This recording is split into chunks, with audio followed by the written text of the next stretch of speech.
Selamat malam teman-teman yang saya kasihi dalam nama Tuhan Yesus. Malam hari ini kita bersyukur dan terima kasih kepada Tuhan yang mempertemukan kita meski dalam jaringan seperti ini. Dan malam hari ini adalah malam yang spesial karena untuk pertama kalinya Bara Digital Ministry bekerja sama dengan Indonesia Preaching Ministry mengadakan kebaktian kebangunan rohani bersama dengan hambanya Pendeta Beni Solihin yang akan memberkati kita dengan sebuah kebenaran firman Tuhan, di mana tema malam hari ini sesuatu yang luar biasa. Bisakah aku berubah? Mungkin ini menjadi pertanyaan teman-teman di luar sana, atau bahkan juga bagi saya. Selama ini kita mencoba, berusaha, aku rindu berubah, aku pengen berubah, tetapi aku nggak bisa. Nah, malam hari ini rekan-rekan dalam keputusasaan, di dalam pergumulan batiniah, di mana kita tidak mampu berubah, malam hari ini Tuhan hendak berbicara kepada kita melalui hambanya Pendeta Beni Solihin. Oleh karenanya, saya rindu setiap hati kita dibuka, sungguh-sungguh di hadapan Tuhan. Kita merendahkan hati, kita mengakui keagungan dan kebesaran Tuhan. Sebuah pujian yang akan kita naikkan bersama-sama, rekan-rekan boleh menyanyikannya bersama-sama dengan saya di rumah masing-masing. Kita akan menaikkan sebuah pujian, bagaikan tanah kering.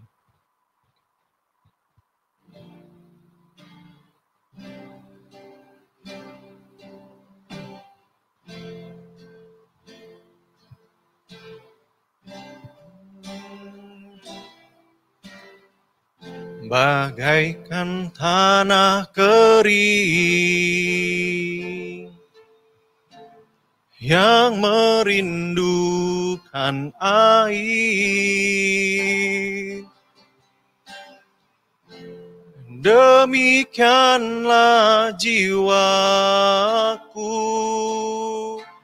haus akan Engkau.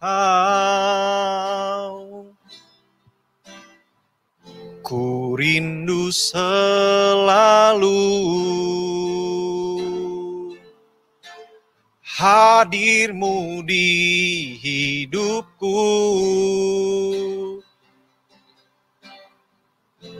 memulihkan jiwaku, hapuskan air mataku, mengalirlah kuasa Roh Kudus, mengalirlah di tempat ini, mengalirlah, oh Roh Kudus, pulihkanku. Mari kita angkat pujian ini bersama-sama. Bagaikan tanah kering. Bagaikan tanah kering yang merindukan air. Demikianlah jiwaku haus akan Engkau. Ku rindu selalu hadir-Mu di hidupku,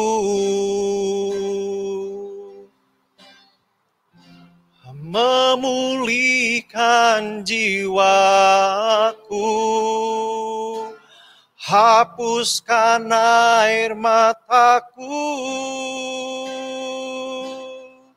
mengalirlah kuasa Roh Kudus, mengalirlah di tempat ini, mengalirlah, oh Roh Kudus, pulihkanku, mengalirlah, mengalirlah kuasa Roh Kudus, mengalirlah di tempat ini, mengalirlah, oh Roh Kudus, pulihkanku,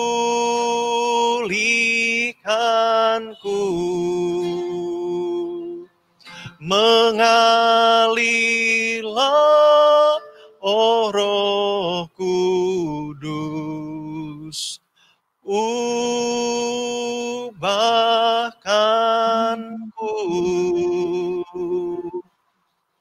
Mari kita datang bersama-sama di hadapan Tuhan dengan sebuah kerinduan, jiwa kita haus akan Tuhan. Bapa, malam hari ini kami datang kepadamu dengan sebuah kerinduan yang dalam akan kebutuhan kami akan Engkau. Satu-satunya Allah Juru Selamat kami yang hidup, yang memberkati kami, yang hadir, yang sungguh-sungguh menolong, menyatakan diri di dalam Yesus Kristus, yang mati bagi kami, menebus segala kesalahan dan dosa kami. Dan malam hari ini Tuhan, kami merindukan ada perubahan dalam hidup kami. Ketika kami bersama-sama sujud datang di hadapan-Mu, duduk diam mendengarkan kebenaran firman Tuhan, yang Engkau akan sampaikan melalui hamba-Mu Pendeta Beni. Berkati beliau, urapi, dan setiap kami yang sudah bersama-sama bergabung, kami rindu hadirat Allah nyata, kami rindu ada perubahan, kami rindu mujizat Tuhan terjadi yang mengubahkan hidup dan hati kami. Oleh karenanya, berbicaralah kepada setiap kami dengan cara yang jelas. Amin. Hanya di dalam nama Tuhan Yesus, kami berdoa, kami menyingkirkan kuasa kegelapan yang hendak mencuri kemuliaan firman-Mu. Di dalam nama Tuhan Yesus kami menyerahkan doa kami dan kerinduan kami. Haleluya. Amin. Amin. Selamat malam Pendeta Beni, saya persilakan dengan kebenaran firman Tuhan. Boleh saya dapat input dulu, Saudara Feby, apakah suara saya kedengaran dengan jelas? Halo? Apakah suara saya kedengaran dengan jelas? Bisa ada yang kasih input pada saya? Kedengaran dengan jelas, Pak. Bisa dengar, Pak? Bisa dengar ya? Ya, kedengaran, Pak. Oke, thank you banyak-banyak. Halo guys, selamat malam. Senang sekali malam-malam kita ketemu ya. Sebagian orang kenal saya, sebagian nggak kenal. Nggak jadi soal, saudara nggak kenal juga nggak apa-apa. Kita sama-sama nggak kenal, tapi dipersatukan oleh Tuhan malam hari ini di dalam firman-Nya. Guys, hari ini, malam ini kita bicara topik yang penting bagi kalian. Satu topik yang pernah ada dalam hidup saya dan mengubah saya. Topiknya, bisakah aku berubah? Ketika topik itu diberi tanda tanya, berarti kita semua meragukan bahwa kita bisa berubah. Kenapa sih? Nah, ini perubahan bukan secara fisikal ini. Kita tidak berkata atau tidak bermaksud perubahan dalam bentuk fisikal, penampilan, fashion, atau juga hidung kita, rambut kita, alis kita, kulit kita, enggak. Yang dimaksud adalah perubahan yang lebih mendasar yang ada di dalam. Ini berbicara soal perubahan yang harusnya terjadi dan kita ingin terjadi tapi tidak pernah terjadi. Perubahan apa itu? Guys, kamu berasa gak? Ada sesuatu di dalam dirimu yang sama juga dalam diri saya yang kita sebetulnya kecewa. Kenapa itu ada? Kenapa jadi begini? Kenapa nggak begini? Kita terus bergumul untuk berubah, tapi nggak mampu berubah. Misalnya apa sih? Misalnya sifat-sifat kita. Ada sifat-sifat kita yang kita tahu buruk sekali. Ada watak kita yang kita tahu bejat sekali. Ada karakter kita yang kita tahu nggak beres. Dan kita nggak ingin seperti itu. Tapi bertahun-tahun, bukan cuma berbulan-bulan, bertahun-tahun kita coba berubah, nggak bisa berubah. Kamu frustrasi nggak? Pasti frustrasi, bukan? Saya mau cerita sedikit, guys. Pada waktu saya remaja, saya bertengkar dengan mama saya. Bertengkar mulut tentu saja, kan? Dia orang yang saya kasihi dan mengasihi saya. Tapi kadang-kadang seorang mama yang mengasihi kita juga, sebagai anak remaja, kita nggak bisa terima. Ada banyak ketidakpuasan terhadap orang tua, bukan? Ketika kami bertengkar dengan keras, beradu mulut dengan keras, beliau mengucapkan satu kata yang menusuk ulu hati saya dengan tajam. Seperti pisau belati yang nancep. Saya naik, darah saya tinggi sekali, saya emosi, muka saya merah, tangan saya terkepal. Rasanya pengen melampiaskan sesuatu yang nggak pantas. Tapi saya tahu, saya masih sadar, saya balik badan saya, masuk ke kamar, banting pintu keras-keras. Nah, perkataan apa yang membuat saya begitu emosional menanggapi pertengkaran mulut dengan beliau, mama saya yang tercinta? Satu kalimat yang dia katakan begini, kamu memang tidak pernah berubah. Sombong luar biasa, keras kepala, merasa diri benar dan tidak tahu perasaan orang lain. Aduh saudara, saya masuk ke kamar dengan terengah-engah, rasanya emosi meledak. Kenapa sih? Kenapa sih kalimat seperti itu membuat saya sangat emosi? Yang pertama, kalimat itu pernah dikatakan oleh mama saya pada waktu saya SD. Saya udah pernah dengar, kamu tuh memang keras kepala, sombong, gak pernah bisa berubah. Yang kedua, saya marah diucapkan oleh mama saya kalimat itu, karena kalimat itu benar, saudara. Saya marah pada diri saya sendiri juga, karena kalimat itu benar, saya gak pernah bisa berubah. Yang ketiga, engkau tahu kenapa aku marah mama saya. Mama saya nggak tahu betapa usaha saya untuk merubah diri itu sudah begitu maksimal. Tiap tahun baru, saya duduk merenung di kamar saya berkata dan berjanji pada diri saya harus berubah di tahun yang baru. Saya harus berubah. Saya perbaiki karakter saya. Cuma kuat 1 minggu, setelah itu kembali seperti yang lama. Frustrasi gak? Guys, ada gak di dalam diri kamu yang kamu betul-betul frustrasi? Entah pikiran kamu, entah tindakan kamu, karakter kamu yang tahu ini betul-betul tidak beres. Najis, kotor, hina, nggak seharusnya aku sebagai manusia seperti ini. Tapi kamu nggak bisa berubah. Frustrasi nggak? Oh, frustrasi bukan, aku pernah ngalami itu. Tapi ketika aku dewasa, aku menyadari, bukan aku sendiri yang frustrasi dalam hidup ini. Hampir semua manusia menyadari ada sesuatu yang buruk di dalam dirinya yang harus dia ubah. Tapi dia tidak mampu mengubah. Jadi kabar baiknya engkau dan saya bukan sendirian. Hampir seluruh manusia di dalam dunia ini mengalami hal yang sama. Frustrasi terhadap diri mereka sendiri. Konflik terhadap diri mereka sendiri. Tidak puas terhadap diri mereka sendiri. Itu satu kenyataan. Tapi jadi bagaimana? Apakah kita akan terus seperti ini sampai akhir tua kita? Nah, saudara, yuk kita buka firman Tuhan. Kenapa firman Tuhan jawabannya? Kenapa nggak psikolog? Kenapa nggak sosiolog yang kita panggil? Kenapa kita harus berkacu pada firman Tuhan? Karena firman Tuhan, Tuhan itu adalah pencipta kita. Diakui tidak diakui, firmanlah yang bisa menjelaskan siapa kita dan bagaimana mengubah kita. Oleh karena itu yuk kita lihat Yohanes 3 ayat 1 sampai ke 11. Saya share screen dulu ya, guys ya. Bisa macet, bisa enggak. Kita sama-sama belajar ini loh. Semoga muncul nih PowerPoint saya. Bisa kasih feedback nggak? PowerPoint saya muncul nggak? Semoga bisa ya. Nah, Yohanes 3 ayat 1 sampai dengan 11 berkata begini. Adalah seorang Farisi yang bernama Nikodemus, seorang pemimpin agama Yahudi. Ingat ya, dia seorang pemimpin agama Yahudi, guys. Dia bukan jemaat biasa. Dia itu, kalau sekarang mungkin pendeta, ketua sinode, pemimpin dia, pemimpin agama. Ayat 2, ia datang pada waktu malam kepada siapa? Yesus, anak tukang kayu, guru agama yang muda, yang baru muncul itu. Dan berkata begini, dengarkan perkataannya sopan sekali. Rabi, kami tahu bahwa engkau datang sebagai guru yang diutus Allah. Sebab tidak seorang pun yang dapat mengadakan tanda-tanda itu mujizat-mujizat yang engkau adakan itu. Gak ada seorang pun yang bisa. Jika Allah tidak menyertainya. Berarti orang Farisi yang bernama Nikodemus ini mengakui Yesus itu disertai oleh Tuhan. Ini satu tanggapan yang bagus bukan? Perkenalan yang bagus. Tapi lihat jawab Yesus. Yesus menjawab katanya, aku berkata kepadamu, sesungguhnya jika seorang tidak dilahirkan kembali, ia tidak dapat melihat kerajaan Allah. Guys, kamu lihat gak? Ini jawabannya gak nyambung.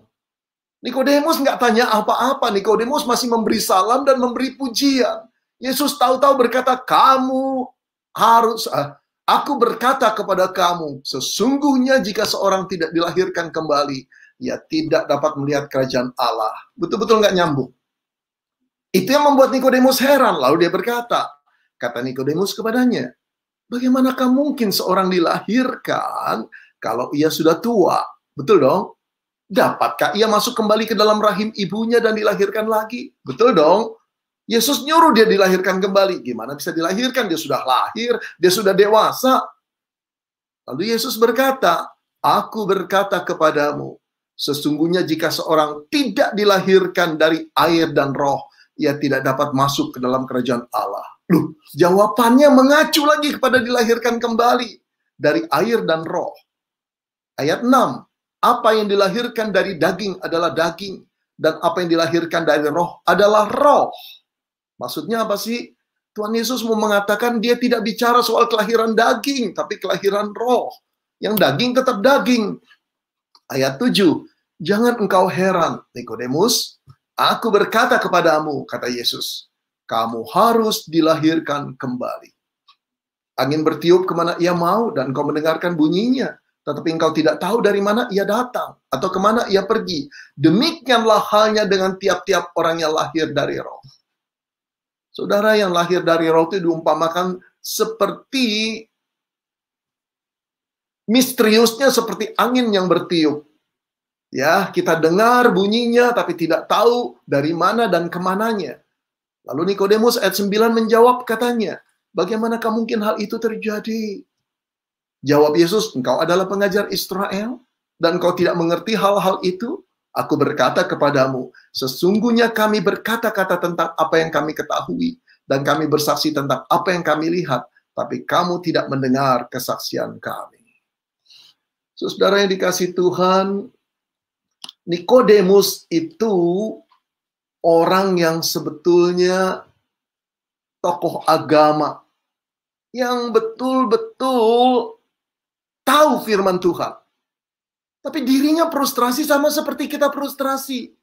Jadi saya katakan guys tadi kan, yang frustrasi tentang diri bukan kita aja, tapi tokoh agama ini juga frustrasi. Kapan berubah? Nikodemus seorang tokoh yang luar biasa saat itu. Saya kira abis dia khotbah banyak sekali orang yang memuji. Pak Nikodemus, khotbahmu bagus. Pak Nikodemus, kami dapat berkat. Aduh Pak Nikodemus luar biasa firman Tuhan hari ini. Hanya Nikodemus yang tahu siapa dirinya. Saya bayangkan guys, ketika dia pulang rumah, ketika dia ada di kamar yang sendiri, sepi, dibuka baju, jubah-jubah kerohaniannya, topeng-topeng yang dia pakai berlapis-lapis, supaya dia dikatakan saleh, lalu dia telanjang di hadapan Tuhan, dia lihat isi hatinya, dia nangis guys. Kenapa dia nangis? Dia tidak seperti penilaian orang. Dia tahu kekotoran hatinya, dia tahu cara pikirnya, dia tahu kebusukan dan kelicikan dirinya. Dia menjerit. Dia orang baik, guys. Dia bukan nggak tahu dia harus berubah. Dia udah berusaha berubah, berpuasa, berdoa, memberi persembahan, sujud sembahyang. Nggak bisa. Oh, saya kira dia menjerit seperti kita menjerit. Aku harus berubah. Guys, kamu pernah menjerit seperti ini? Aku harus berubah, aku harus berubah, aku harus berubah. Tapi ribuan kali kita menjerit, ribuan kali kita mendapati fakta bahwa kita tidak bisa mengubah diri kita sendiri. Mari kita lihat. Ada sesuatu yang kita tidak sadar dalam diri kita, kenapa kita nggak bisa berubah. Ada satu kekuatan dalam diri kita yang bernama dosa. Ini loh yang orang lain tidak bisa melihatnya. Kecuali Alkitab. Karena Alkitab adalah firman dari pencipta kita.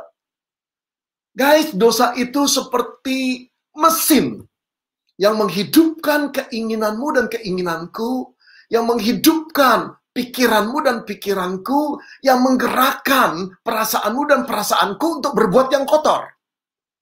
Untuk berbuat yang tidak disukai oleh Tuhan. Untuk menjauhkan hal-hal yang suci. Dosa itu juga seperti kekuatan dinamis yang tidak kelihatan tapi nyata. Dialah yang sebetulnya bekerja nggak kelihatan tapi nyata. Mirip seperti gadget-gadget kita, bukan? Semua virtual. Kita juga, engkau nggak ngelihat aku nggak ngelihat engkau. Pertemuan ini kayak pertemuan bohong-bohongan. Tetapi apakah betul bohong-bohongan ini terjadi? Ada aku, ada engkau di sana. Kita sedang bercakap-cakap, engkau sedang mendengar. Ini real. Dosa seperti itu. Oh, kekuatan dosa itu sangat dinamis. Dia tidak kelihatan, tetapi realita, akibatnya nyata sekali. Di mana ada dosa, cinta yang begitu murni dan tulus dari dua orang muda dirasuki dengan cinta birahi, sampai akhirnya yang tertinggal adalah tangisan dan jerit kepahitan. Di mana ada dosa, rumah tangga yang harmonis hancur berantakan. Di mana ada dosa, pikiran yang terang menjadi gelap. Di mana ada dosa, dokter-dokter yang seharusnya menolong pasiennya malah mengeksploitasi. Di mana ada dosa, dosen yang harus membimbing mahasiswanya justru menggagaki mahasiswanya. Di mana ada dosa, pejabat yang harus mengayomi rakyat justru mengeksploitasinya. Dosa merusak semuanya, guys. Dan yang paling celaka, dosa yang merusak itu justru dinikmati oleh engkau dan saya, oleh seluruh manusia. Rusak dah. Rusak habis-habisan. Baru-baru ini kita tahu, bukan? Seorang manajer dimutilasi di sebuah apartemen. Menjadi 11 potongan. Kok tega-teganya sih seperti itu? Wow, luar biasa bukan rusaknya. Nah, kenapa kita tidak bisa mengubah karakter kita, watak kita, jiwa kita? Itu bukan cuma sekedar perubahan tingkah laku dan habit. Tapi perubahan itu tidak mampu kita lakukan karena ada satu kuasa yang bergerak dalam diri kita, yang selalu menguasai pikiran, hati, dan kemauan kita. Kuasa itu bernama dosa. Aduh guys, kalau saya memperlihatkan ini, engkau ngeri bukan? Engkau kenal orang-orang ini bukan? Reinhard Sinaga, seorang Kristen yang bersembayang, yang pergi ke gereja, rajin dan taat. Satu lagi John Kay, seorang Kristen. Dia di dalam penjara, sering berbakti, kemudian keluar bersaksi. Saya cuma mau mengatakan, saya nggak sama sekali tidak menghina mereka, guys. Sungguh saya sedih melihat mereka. Saya cuma mau mengatakan, inilah bukti orang-orang Kristen yang tanpa perubahan. Saya percaya mereka tersiksa. Saya percaya mereka itu tidak senang dengan keberadaan diri mereka di dalam keinginan-keinginan yang kotor, yang najis. Tapi ini juga bukti kekuatan dosa. Mereka tidak mampu mengubah dan mengusir dosa itu. Ini Kristen tanpa perubahan. Guys, kita ini orang-orang yang sama dengan mereka. Kita bukan orang-orang yang lebih hebat dari mereka. Sebentar ya guys, saya kembali. Kita tidak lebih hebat, kita tidak lebih suci, tidak lebih kudus. Kita sama bergaul, kita sama bergumul dengan mereka, mereka sama seperti kita. Kita orang-orang yang diperdaya oleh dosa. Kalau kamu tidak tahu bahwa engkau diperdaya, aku diperdaya, ini buktinya. Kita nggak malu melakukan dosa. Seorang pemuda cerita sama saya, dia putusin pacarnya. Dia berkata, dari ujung rambut sampai ujung kaki, Pak, sudah saya ucek-ucek. Cewek itu, Pak, udah habis. Saya marah luar biasa, kamu tuh bejat, nggak tahu malu, saya bilang. Apa arti cerita kamu itu? Itu menunjukkan kerusakan dirimu. Kalau kamu tidak bertobat, saya katakan, hukuman Tuhan akan beserta dengan kamu. Kok nggak tahu malu? Guys, kamu pernah nggak lihat orang beli ijazah terus cerita sama kamu? Cerita dengan kebanggaan. Guys, kamu tahu gak? Ada orang yang cerita bahwa dia nyogok petugas atau polisi dengan bangganya.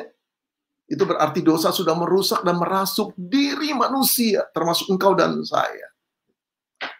Oh, saudara-saudara yang dikasihi Tuhan, betul-betul jangan bermain dengan dosa. Karena di samping itu merupakan kekotoran yang menjijikkan Allah, dosa itu akan dituntut pertanggungjawab pada Tuhan. Nanti setelah kematian tiba, guys, kita akan dituntut oleh Tuhan. Mari kita lihat. Ini kematian jasmani. Sejak COVID banyak sekali yang kita lihat ini lebih-lebih lagi acara seperti ini. Tetapi ini mau menunjukkan akhir hidup kita ada di sini. Tapi saya mau mengatakan apa yang Alkitab katakan, guys. Yang menakutkan bukan kematian fisik, tapi kematian setelah kematian fisik itu terjadi, yaitu pengadilan Tuhan. Pengadilan Tuhan yang mengerikan. Tuhan tidak akan membiarkan satu perbuatan kita yang najis dan kotor, yang tidak berkenan, yang disebut dosa itu, untuk hilang, didelete di hadapan Dia. Tidak bisa. Setiap dosa menuntut penghukuman. Sebab hukuman dosa adalah maut. Itu kata Roma 6 ayat 23. Tuhan hakim yang adil. Dia menuntut pertanggungan jawab. Setiap anak yang mencaci maki dan memberontak, yang tidak hormat pada orang tuanya. Setiap pria, cowok-cowok yang menggagahi, memperkosa, memperawani gadisnya dengan tipuan-tipuan yang luar biasa liciknya. Setiap wanita yang mempermainkan suami orang, yang tahu orang itu sudah beristri, harus bertanggung jawab semua. Setiap dosen yang memperkaya diri sendiri, setiap petugas yang mengeksploitasi orang-orang yang dilayani, harus bertanggung jawab di hadapan Tuhan setelah kematian fisik itu tiba. Ini yang menakutkan, guys. Ini yang menakutkan. Ini juga yang menggelisahkan seorang rohaniwan yang bernama Nikodemus. Malam itu saya duga dia tidak bisa tidur. Dia bukan kurang saleh. Dia berpuasa seminggu 2 kali. Dia berdoa sehari 2 jam. Dia memberi persepuluhan. Dia memberikan persembahan. Dia pemimpin agama. Dia belajar Taurat. Dia mentaatinya. Tapi dia tahu semua itu tidak bisa menyucikannya dari dosa. Malam itu dia terdesak oleh perasaan, kegelisahan dirinya sendiri. Dia ingin datang pada seorang anak muda yang bernama Yesus Kristus. Barangkali dia sudah amati guru agama baru yang bernama Yesus Kristus. Perkataan-perkataannya luar biasa. Tatapan matanya lain dengan guru agama yang lain. Tidak ada kesombongan di dalamnya. Tidak ada keterselubungan, kedok-kedok rohani pada dirinya. Karena itu dia datang. Dia datang dengan sopan, guys. Dia berkata, Rabi, aku tahu engkau adalah guru yang diutus oleh Allah. Karena tidak ada seorang pun yang bisa mengadakan tanda-tanda yang engkau adakan kecuali Allah menyertainya. Tapi apa jawab Yesus? Mengherankan, guys. 3 kali dia menjawab. Dalam ayat 3, ayat 5, ayat 7 dia berkata begini. You must be born again. Kamu harus dilahirkan kembali, Nikodemus. Aduh guys, ini jawabannya nggak nyambung, saya sudah katakan, bukan? Seolah-olah Nikodemus ngomong apa, Yesus ngomong apa. Nikodemus jawab lagi, dijawabnya itu juga. You must be born again. Kamu harus dilahirkan kembali, Nikodemus. Guys, nampaknya Yesus nggak nyimak nih. Nampaknya Yesus nggak ngikutin apa yang dimaksud oleh Nikodemus. Dia pengen sharing, dia pengen cerita. Dia pengen tahu pendapat daripada Yesus Kristus tentang pergumulan dia sebagai seorang Yahudi, agamawan, pemimpin agama. Kenapa dia tidak bisa mengubah dirinya? Tapi jawabnya, you must be born again. Kamu harus dilahirkan kembali. Guys, tahu gak kamu bahwa jawaban ini justru jawaban yang tepat. Yesus tahu kebutuhan Nikodemus. Yesus tahu usaha kegagalan Nikodemus. Yesus tahu kuncinya. Nikodemus tak mampu mengubah dirinya sendiri. Hanya satu hal yang bisa mampu mengubah diri Nikodemus. Dia harus dilahirkan kembali. Bentar guys ya.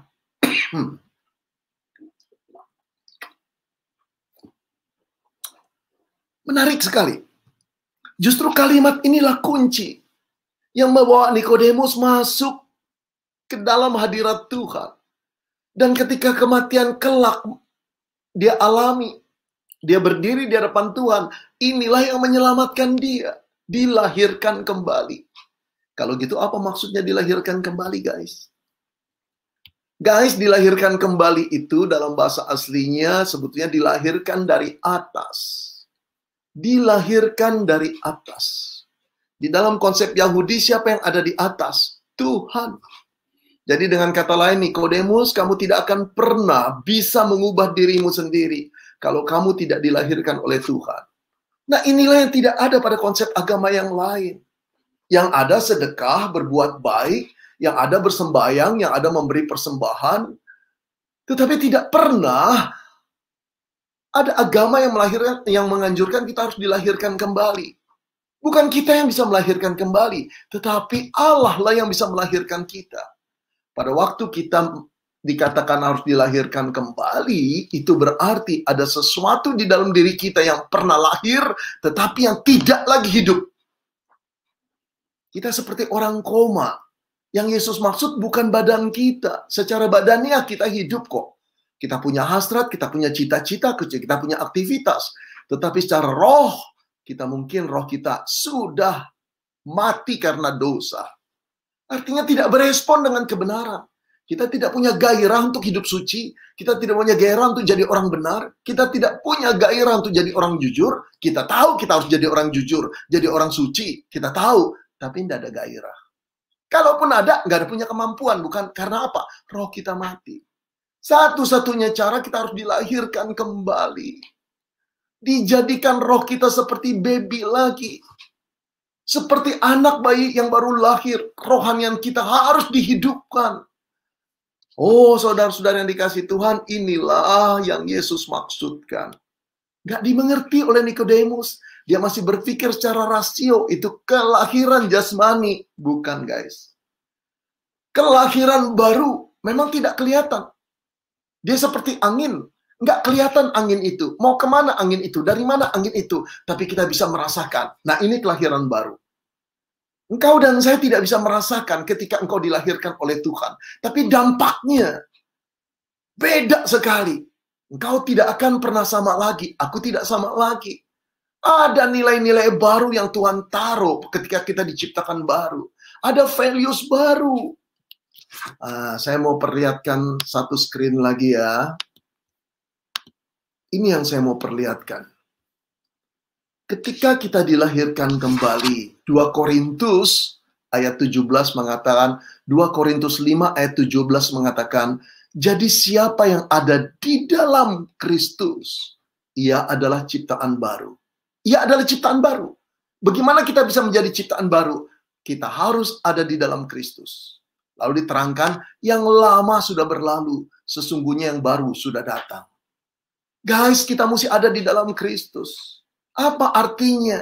Seluruh dosa kita harus ditutup oleh Kristus. Seluruh hutang dosa kita yang mengandung hukuman kekal nanti harus dilunaskan di dalam Kristus.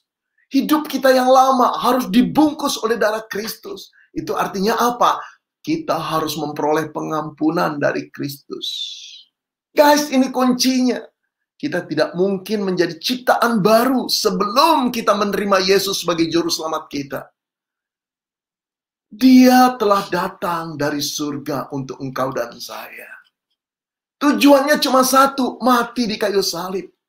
Dia mati bukan karena kekotoran dosanya. Dia tidak pernah melakukan satu dosa pun. Dia adalah Allah yang suci yang menjadi manusia. Dia rela terpenjara di dalam daging yang penuh dengan hasrat keinginan dosa. Tapi yang luar biasa, dia menang.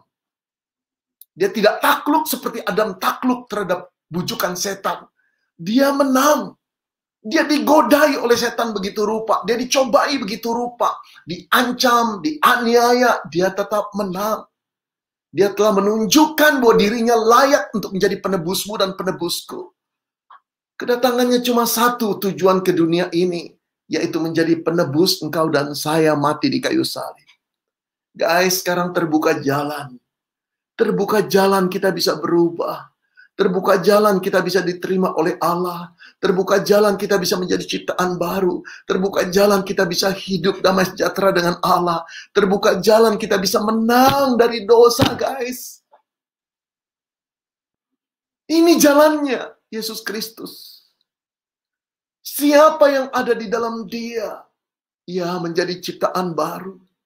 Bagaimana dia bisa ada di dalam diri kita? Undang, guys. Undang dia masuk ke dalam hatimu. Undang dia. Yang pertama, engkau harus berdoa dan mengaku bahwa engkau adalah orang berdosa. Satu-satunya yang tidak bisa diselamatkan oleh Tuhan cuma orang sombong yang merasa dirinya tidak berdosa. Kenapa? Orang yang tidak merasa berdosa tidak memerlukan penebusan. Tidak memerlukan Kristus. Tapi kalau engkau tahu engkau tidak mampu untuk membebaskan dirimu dari ikatan dosa yang menakutkan itu, ayo guys, datang pada Dia. Datang pada Dia malam hari ini. Dan katakan, Tuhan, aku orang berdosa yang kotor. Aku ternoda. Aku cacat dan celah di matamu. Datang guys. Tidak ada yang ditolak. Tidak ada yang dihina. Tidak ada. Aku pernah kenal seorang wanita yang bersaksi dan dia berkata dia berselingkuh selama 16 tahun. Selingkuhnya bukan 16 bulan. Bukan 16 tahun. Dia menikmati itu. Sampai selingkuhannya meninggal dunia, dia diam di pekuburannya, dia menangis di sana, tapi tiba-tiba dia disadarkan betapa kotornya dirinya. Dia malu datang kepada Tuhan. Tapi ketika dia datang pada Tuhan, ternyata Tuhan tidak menolaknya. Tidak ada orang kotor yang ditolak Tuhan. Orang yang merasa diri bersih itulah yang tidak mampu dijamah Tuhan. Kenapa? Dia tidak memerlukan. Dia tidak rendah hati di hadapan Yesus. Guys, datang pada Dia. Kau tidak pernah dibuang walaupun kau cacat, engkau rusak, engkau defect, engkau barang yang sudah hancur lebur kalau diumpamakan barang. Allah tidak pernah melihat manusia kotor berdosa yang tidak bisa diampuni. Guys, mari kita lihat lagi ini ya. Saya mau balik share screen pada saudara. Kamu lihat satu lagi John Kay. Dia sering berbakti di penjara, dia keluar bersaksi di mana-mana, tapi saya berkata ini adalah Kristen tanpa kelahiran kembali. Akhirnya dia meluap-luap dengan amarah membunuh orang lagi. Guys, Allah mengasihi mereka, sama Allah mengasihi kita semua. Saya berdoa malam hari ini agar kedua ciptaan Tuhan, makhluk yang disayang Tuhan ini boleh menerima Yesus Kristus dan dilahirkan kembali. Karena saya yakin hati Tuhan mengasihi mereka. Tapi kita bisa jadi seperti ini, Kristen tanpa perubahan, Kristen tanpa kelahiran kembali. Bahkan saudara, 10-20 tahun lagi kita bisa menjadi orang Kristen yang sama. Sama-sama tidak berubah, sama-sama tidak dilahirkan kembali. Guys, yuk kita rubah diri kita. Coba lihat gambar ini lagi. 10-20 tahun lagi kita akan menjerit dengan jeritan yang sama. Aku harus berubah. 30 tahun lagi kita hidup, kita ngomong yang sama. Kenapa? Karena engkau tidak pernah mau menerima Dia masuk ke dalam hatimu. Izinkan Tuhan merubah engkau, melahir barukan engkau dengan darahnya. Saya akan tutup dengan cerita ini guys. Seorang anak remaja yang bernama Andrew Chen. Kau lihat menarik sekali bukan? Saya percaya dia orang yang cerdas, dia anak yang cerdas, dikasih papa mama, semua orang suka sama dia. Kita kalau lihat anak seperti ini juga kita suka. Ini pada waktu dia SD. Kemudian kau lihat pada waktu dia remaja, wih ganteng sekali. Ada banyak orang yang pasti suka gadis yang jatuh cinta pada orang anak remaja seperti ini. Tapi hidupnya mulai rusak. Dia berkenalan dengan obat-obatan, dengan seks. Kehidupannya adalah kehidupan yang penuh dengan hedonisme, mencari kepuasan daging di mana-mana. Dia minum, dia tidak peduli dengan hukum-hukum, dan dia mulai jatuh bukan cuma jadi pecandu narkoba, tapi dia penjual narkoba. Dia ingin mendapat duit, dan kalau dia membawa narkoba itu dari satu tempat ke tempat lain, dari satu negara ke negara lain, dan lolos, dia bangga sekali. Tapi satu kali dia tertangkap di Bali, dia termasuk 9 orang yang terpidana di Bali, dan keputusan eksekusi mati buat dia. Umur 19 tahun dia pada waktu masuk penjara. Habis hidupnya di dalam penjara. Tapi Tuhan sayang sama Andrew. Ketika orang-orang membuang dia dan meremehkan anak remaja yang luar biasa bejatnya, Tuhan masuk melawat di penjara. Dia menangis terseduh-seduh melihat Yesus mati buat dia. Dia merasa tidak layak, dia berlutut. Dia berkata, Tuhan ampuni aku. Tapi dia sudah dijatuhkan hukuman mati. 10 tahun kemudian ketika dia berusia 29 tahun, guys, hukuman mati itu dijalankan. Dia minta surat gerasi dari presiden, tapi ditolak berkali-kali. Dan yang luar biasa, selama 10 tahun dia mengenal Yesus, dia seperti pendeta penjara. Hidupnya penuh dengan sukacita, dia tidak pernah mengeluh kalau satu-satunya hal yang disesali adalah kehidupan masa lalu. Tapi justru kehidupan itu membawa dia untuk mengenal Yesus. Dia dilahirkan kembali, dia diciptakan kembali. Ada banyak orang yang diinjili. Seorang yang bejat, yang mengabaikan agama, juga nasihat orang tua, hukum-hukum pemerintah manapun, sekarang taat pada Tuhan. Dia menginjili satu persatu teman di penjara. Dia menjadi gembala daripada mereka. Dia mengasihi mereka, baik yang senang atau tidak senang. Tapi yang luar biasa, guys, ketika dia dieksekusi, dia berkata, aku tidak ingin ditutup mataku. Dan izinkan aku terus bernyanyi. Malam itu di tengah malam, ketika saya membaca ceritanya, air mata saya mengalir. Dia berjalan keluar penjara itu dengan bernyanyi Amazing Grace. Luar biasa. Sungguh besar anugerah Tuhan. Dulu aku buta, sekarang aku melihat. Dia pergi ke tiang penembakan. Dia tahu kematian akan tiba. Saya kira dia pun gentar. Tetapi yang dia lihat apa? Aku bukan Andrew Chen yang lama. Aku Andrew Chen baru.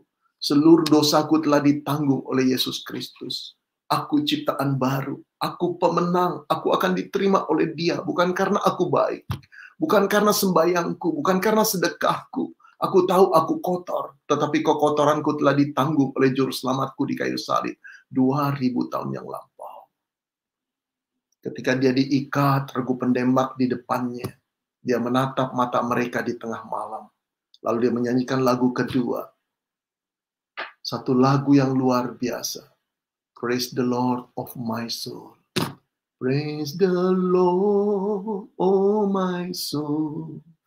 Aduh saudara, itu satu lagu yang membuat orang merinding. Baris pertama selesai dia nyanyikan, ketika baris kedua dia mulai lagi. Disitulah letusan peluru menyarang di dalam tubuhnya. Berpulanglah Andrew Chen. Guys, ini kisah yang sebetulnya memilukan hati. Dari seorang anak remaja yang tidak bertobat. Yang tidak mau berubah. Tapi akhirnya dengan kasih sayang Tuhan, Tuhan masuk ke dalam penjara mengubah dia. Melahirbarukan dia. Ketika dia meninggal dunia, dia meninggalkan sepucuk surat. 6 lembar. Tapi yang saya ingat guys, dia berkata, aku menulis kepada Andrew Chen yang muda. Seolah-olah dia menulis kepada anak remaja yang bernama Andrew Chen. Dia berkata, jangan bangga dengan kenakalanmu. Jangan bangga dengan perbuatan-perbuatan kotor yang kau lakukan. Kau harus menyesali itu kalau tidak membawa engkau pada tergu tembak. Hukuman mati yang harus kau terima. Tapi dia berkata lagi, aku mati sebagai pemenang karena Kristus menebus aku. Guys, dia mengalami perubahan total. Sebagai hamba Tuhan, sudah 30 tahun saya melayani Tuhan, ada banyak orang diubah oleh Tuhan, termasuk diriku. Aku orang yang hina, aku orang yang kotor, aku berhenti sekolah pada umur 15 tahun. Birunya cuma 2. Luar biasa, pergi malam, pulang pagi, hidup di dalam dosa yang tidak karuan. Tapi Tuhan menangkap aku ketika orang tuaku tak mampu lagi mendidik aku. Ia memanggil aku ketika guruku mengusir aku keluar. Sampai aku diperbaiki. Guys, malam hari ini giliranmu. Aku telah melihat banyak orang. Aku telah membimbing banyak pemuda datang pada Yesus. Mereka tersungkur dan menangis dan hidup mereka dirubah. Sekarang mereka menjadi bapak rumah tangga, ibu rumah tangga yang baik. Kalau engkau tidak mau mengambil keputusan malam hari ini guys, 20 tahun lagi engkau tetap jadi orang yang sama, bahkan bertambah buruk. Tapi Allah mengasihimu. Dia mati di salib buatmu. Guys, yuk kita terima dia. Engkau tidak akan jadi sama lagi. Engkau merasa aku tidak mampu mengubah. Buat Tuhan tidak. Malam hari ini engkau akan merasa kuasa penebusan. Kuasa darahnya akan mengampunimu dan mengubah engkau. Secara fisik tidak ada yang terjadi. Tapi ketika engkau berkata, Tuhan ampuni aku. Ubah aku dengan kasih dan darahmu. Roh Allah masuk dalam dirimu. Menyucikan engkau dengan darahnya. Mulai saat itu engkau dilahirkan kembali. Kau jadi orang yang berubah. Kau tidak sama lagi. Seminggu, 2 minggu, setahun, 2 tahun, 10 tahun, 20 tahun orang akan melihat perubahan. Kau tidak sama lagi. You never be the same. Satu kuncinya. Kau harus dilahirkan kembali. Dilahirkan oleh Tuhan. Satu usahamu. Engkau hanya perlu berdoa dengan hancur hati dan berkata, aku orang berdosa Tuhan. Ampuni aku. Yuk kita berdoa. Kita berdoa di malam ini. Kau berdoa di kamarmu. Aku berdoa di kamarku. Satu saat yang betul-betul khusyuk. Satu saat Tuhan yang masuk ke dalam kamarmu secara pribadi. Dia akan mengubah engkau. Saya ajak berdoa ya. Saudara ikuti saya sekalimat demi kalimat. Saya ingin memimpin dan membimbing doa pertobatan saudara. Mari kita tutup mata. Berdoa kepada dia. Saudara tenangkanlah hatimu di hadapan Tuhan. Jangan berdalih lagi di hadapan Tuhan. Jangan merasa dirimu orang benar, orang suci dan orang kudus. Tuhan tahu siapa engkau dan siapa saya. Kita adalah orang berdosa yang rusak di mata Tuhan. Kotor secara hati, kotor secara pikiran. Tangan dan kaki kita melangkah dan berbuat sesuatu yang tidak layak di hadapan Tuhan. Kita layak binasa. Kita layak diadili dan menerima kematian kekal. Tapi Tuhan mengasihi kita. Tuhan mengasihimu guys. Kadangkala dia menangis melihat perbuatanmu yang terlalu berani di dalam kekotoran dosa. Karena engkau tidak tahu akibatnya di dalam kekekalan nanti. Dia menangis karena dia sayang padamu. Dia menangis karena dia mencintaimu. Dia menciptakanmu dengan rancangan yang indah. Bukan untuk menjadi orang kotor. Bukan untuk menjadi orang bejat. Bukan menjadi penipu dan pendusta. Bukan menjadi orang munafik. Tapi orang yang tulus. Orang yang mengasihi sesama. Orang yang mencintai kejujuran dan kebenaran. Malam hari ini dia mau datang kepadamu guys.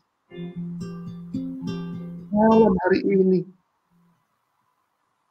Maukah engkau berkata kepada dia dalam doamu, Tuhan ampuni aku. Aku kotor, aku hina Tuhan. Katakan pada Tuhan guys. Katakan dan berseru kepada dia. Tuhan Yesus masuk dalam hatiku. Sucikan hatiku dengan darahmu. Aku percaya engkau telah mati di kayu salib untuk menebus, menanggung hukuman dosaku. Guys, dia akan masuk. Dia akan melahirbarukan engkau, dia akan menyucikan engkau. Ambil waktu buat berdoa ya, kita tenang. Musik pun tenang. Kita tenang. Kau harus berdoa sendiri, guys. Tuhan mengetuk pintu hatimu. Tak ada ya orang yang kotor yang ditolaknya. Dia telah menunggu sekian lama pengakuanmu. Buka pintu hatimu guys. Dia ingin masuk. Dia ingin jadi sahabatmu. Dia ingin jadi Allahmu. Dia ingin mengambil seluruh hukuman dosamu dan membersihkannya dengan darahnya. Silakan berdoa.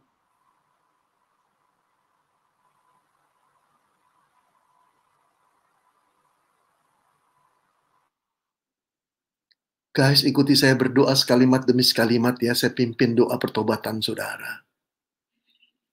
Bapa di dalam surga, inilah aku, orang berdosa yang kotor, yang tercela. Hanya Tuhan yang tahu betapa tidak layaknya saya ini. Tapi malam hari ini, aku tahu hatimu ingin mengampuniku. Karena itu engkau mati di kayu salib 2000 tahun yang lampau. Ya Tuhan Yesus, dengarlah doaku. Tuhan Yesus, ampunilah aku. Masuklah ke dalam hatiku. Sucikan hatiku yang kotor dengan darah-Mu. Jadikan aku ciptaan baru, Tuhan. Yang bersih, yang polos, yang tulus. Sehingga aku layak disebut anak-anak-Mu. Aku menjadi milik-Mu, Tuhan. Dan Engkau menjadi milikku selama-lamanya. Tuhan Yesus, temani aku sepanjang hidupku.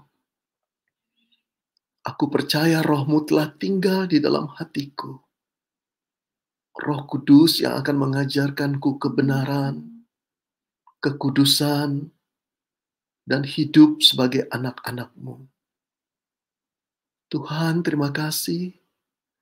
Aku berjanji untuk membaca firman-Mu, berdoa setiap waktu, dan melayani Engkau.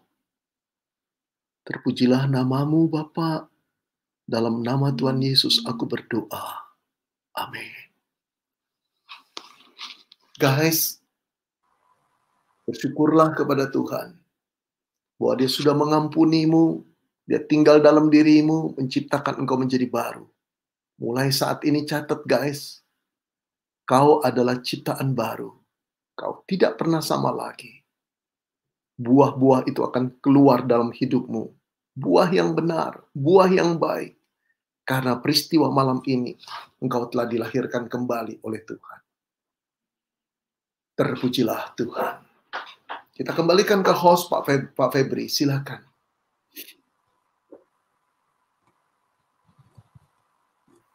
Baik, terima kasih Pendeta Beni yang sudah menyampaikan kebenaran firman Tuhan bagi kita semua. Dan malam hari ini sungguh-sungguh kita diberkati dengan kebenaran firman Tuhan yang meneguhkan dan memanggil kita. Setiap kita punya kisah pertobatan masing-masing dan luar biasa malam hari ini Tuhan bekerja di antara kita semua. Saya rindu menyampaikan terima kasih dan mewakili teman-teman yang menyampaikan di kolom komentar kepada Pendeta Beni yang sudah memberkati kita semua. Ada komentar-komentar yang positif, ada dari mereka yang melambangkan dengan emotikon tangisan yang luar biasa, tetapi juga ada sukacita yang dialami, dirasakan malam hari ini. Dan luar biasa kita bersama-sama lebih lagi bersyukur kepada Tuhan Yesus yang menjadikan kita anak-anak Tuhan yang luar biasa. Jadi sekali lagi terima kasih kepada Pendeta Beni yang sudah menolong kita semua di malam hari ini. Dan saya rindu untuk kita bersama-sama menanggapi dan rekan-rekan, kalau di antara rekan-rekan ada pengalaman-pengalaman baru atau mungkin di malam hari ini baru pertama kali mengaku, mungkin di antara rekan-rekan sudah lama ke gereja, tetapi baru malam hari ini menyatakan diri, menyerahkan diri untuk mengundang Yesus masuk ke dalam hati masing-masing. Biarlah saya rindu mewakili teman-teman untuk rekan-rekan di rumah yang punya pengalaman-pengalaman demikian untuk menyampaikannya di kolom komentar. Dan minggu depan kita akan bersama-sama kembali dalam kebaktian kebangunan rohani.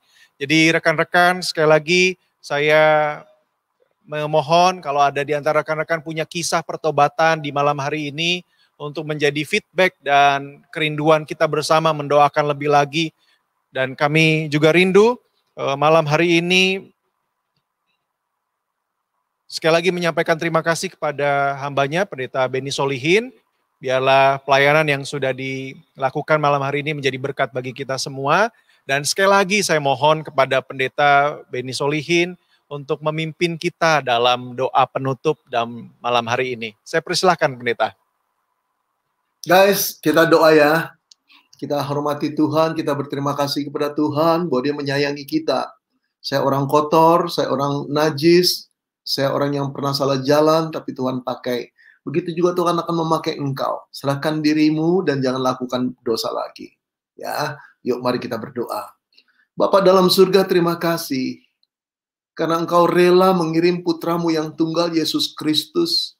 Allah yang menjadi manusia hanya untuk mencari kami, domba yang betul-betul tidak layak. Yang kotor, yang berkubangan di dalam kekotoran dosa. Bahkan engkau mengirim putramu untuk mati di kayu salib. Kami mengucap syukur. Terima kasih malam hari ini engkau menjadikan kami ciptaan baru. Kami tidak akan pernah sama lagi. Seperti angin bertiup, orang tidak tahu siapa dan bagaimana kami dilahirkan kembali. Dan kami pun tidak tahu. Tapi kami tahu karena engkau yang melahirbarukan kami. Dan orang akan merasakan akibatnya. Orang akan merasakan buah dari kehidupan kami. Pegang tangan kami terus-menerus Tuhan. Dan ajar kami untuk benar-benar peka dan sensitif untuk melakukan dosa. Hidup kami adalah hidup sebagai anak-anak terang dan kebenaran. Ajar kami terus melakukan kebenaran.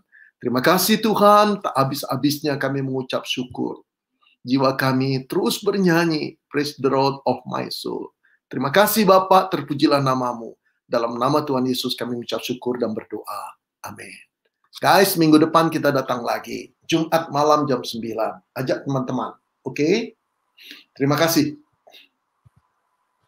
Sekali lagi terima kasih Pendeta Beni yang malam hari ini memberkati kita semua. Tuhan memberkati Bapak dan pelayanan yang Tuhan percayakan. Dan rekan-rekan jangan lupa minggu depan kita akan kembali dalam kebaktian kebanggaan rohani yang sama, di acara yang sama dari Lembaga Bara Digital Ministry bekerja sama dengan Indonesia Preaching Ministry. Silakan jangan lupa follow akun Pengharapan Kekal, Bara Digital Ministry, maupun Indonesia Preaching Ministry. Dan sebarkan kebenaran firman Tuhan kepada banyak orang, supaya mereka juga diberkati seperti kita di malam hari ini. Sampai jumpa bersama dengan saya, Feby Timotius. Selamat malam, Tuhan Yesus memberkati kita semua. Amin.